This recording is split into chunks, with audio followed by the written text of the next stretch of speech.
I've got Nathan Shafer, a good friend of mine from Shafer Heating and Cooling, joining me here on the Check a Pro Radio Show as an HVAC expert. Hello, Nathan. How are you? Hey, doing great, Jim. How are you? I am doing well. Thank you so much. This question comes up a lot. I'm sure it comes up a lot in your world as well. What temperature should I set my thermostat to? Good question. Yeah, great question.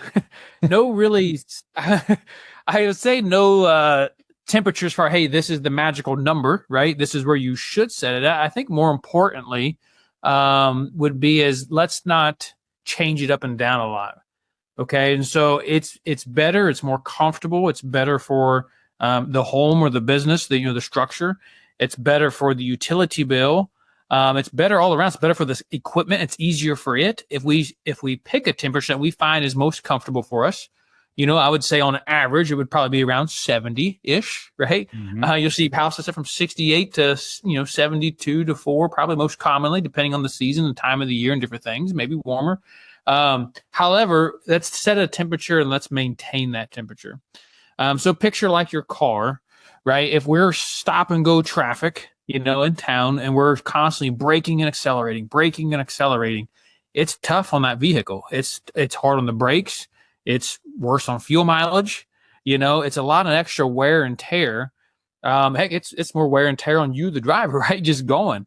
If you set that cruise and you get out there and just set it on 60, man, that thing, you can run it for way more miles, less wear and tear, much simpler. And that's going to run better that way. So your system is no different. Another thing too that can kind of play with what temperature feels the most comfortable to you is going to be the relative humidity in the home. So what is that humidity level in the home? And certain times of the year, around here, we may need to dehumidify the air. So come spring, summer, fall, we need more dehumidification. In the wintertime, as we heat our homes, we dry out that space. And so we need to add humidity to the air. And so you might find that if you're finding like, man, 70 sometimes feels comfortable. And then other times it's, freezing cold in the wintertime or vice versa in the summer, right? Man, I got to keep turning it down. 70, I'm sweating. But the other couple of weeks ago or a month ago, 70 felt really good. It was almost chilly in here. That's because of the humidity level in the house. So for every 5% in relative humidity change in the home, that feels like 1 degree of temperature to the skin. And so that's extremely important. And there's ways that we can control that humidity with your heating cooling system, with whole house humidifiers and dehumidifiers to help, once again, keep that comfortable and allow you to be able to pick a temperature, give a degree or two, right, and just set it and let it maintain. I was thinking when you were talking about humidity in the home, especially in the summertime, a lot of us will use our central air conditioning system to dehumidify. That's one of the things it does.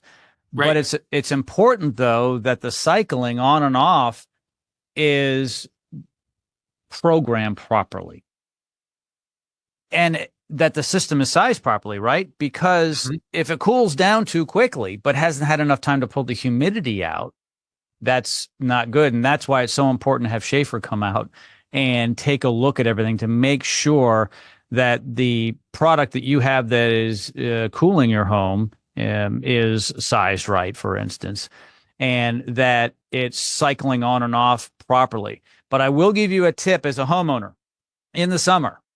If it's hot and it's humid, keep your AC running to pull that humidity out if you do not have a dehumidifier, which most people generally don't have. And a lot of people will say, well, it's cool enough in here, but it's sticky. There's a problem, right? Absolutely. Yeah. And, oftentimes too, that may be like, well, hey, while I'm at work, right, or I'm going to be gone for the weekend, I'm going to, let's say in the summertime, for example, I'm going to turn it way up. I'm not going to be here. Why condition it? I'm not here. And or the wintertime, set it way back.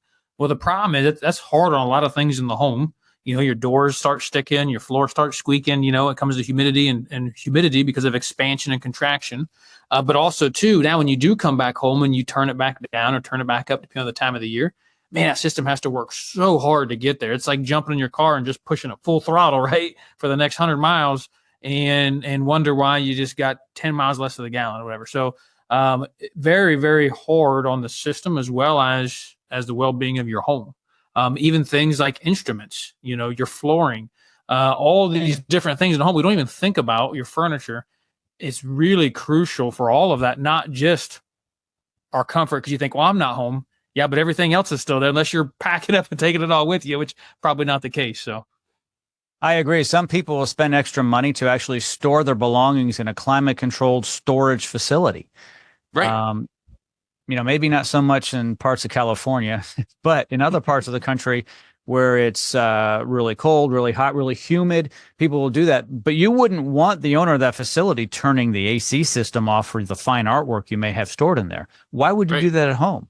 It's exactly what Right. Nathan's talking about. We have a lot of expensive things we've invested in inside our home. And just because we're not there, you want to make sure that your belongings, especially your pets, I mean, come on, right? Leave Fido at home and you want to make sure Fido is comfortable. Nathan, as always, thank you so much for joining me today here on the program. Hey, thank you for having me, Jim. It was good seeing you. All of Nathan's information is located in the description of this podcast. There's no excuse not to reach out to him and his team.